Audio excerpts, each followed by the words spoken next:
आज मैंने एक कमेंट पढ़ा, उस कमेंट में लिखा हुआ था कि हम 55 देशों पर राज करते हैं, हम मुस्लिम 55 देशों पर राज करते हैं। तुम कितने देशों पर राज करते हो? सिर्फ एक देश में हो तुम, वो भी 65%।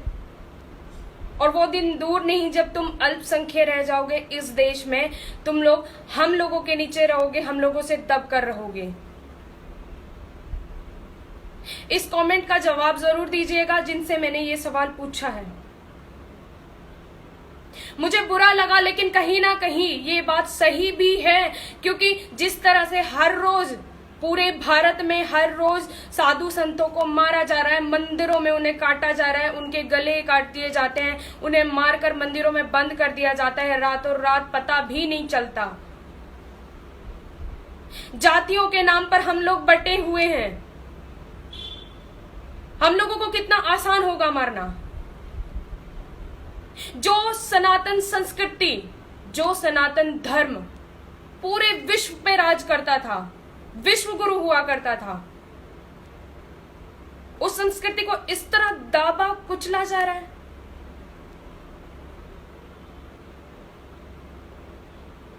उन महान संतों को मारा जा रहा है जो लोगों से कोई मतलब नहीं रखते, सिर्फ अपनी आस्था पे ध्यान रखते हैं, अपने भगवान के चरणों में रहते हैं, उन्हें किसी के पैसे से कोई मतलब नहीं है, उन्हें किसी की जेवर जायदाद से कोई मतलब नहीं है। और देवी चित्रलेखा जी, आपने माफी मांगी है, लेकिन वो माफी आपके चेहरे पर एक सेकंड भी नहीं है माफी की। आपको एक बात का बुरा लग गया कि किसी ने आपको कह दिया कि आपकी शादी मुस्लिम से हुई है, आपने फट से कह दिया कि जो मेरे निजी जीवन के बारे में नहीं जानते वो ऐसी टिप्पणियां ना करें। तो आप कितना जानती हैं हिंदू धर्म के बारे में, सनातन संस्कृति के बारे में कितना जानती हैं? जो आप ये कहती कि क्या फर्क पड़ता है अगर हमने अपनी श्रीमद् भगवत गीता के बीच में उसको रोक कर किसी अल्लाह मुल्ला कर दिया, तो क्यों फर्क नहीं पड़ता? अगर हम श्रीमद् भगवत गीता के बीच में अल्लाह मुल्ला करने की आपको परमिशन देंगे तो आप किसी मुस्लिम की पत्नी हो, ऐसा भी हम कहेंगे।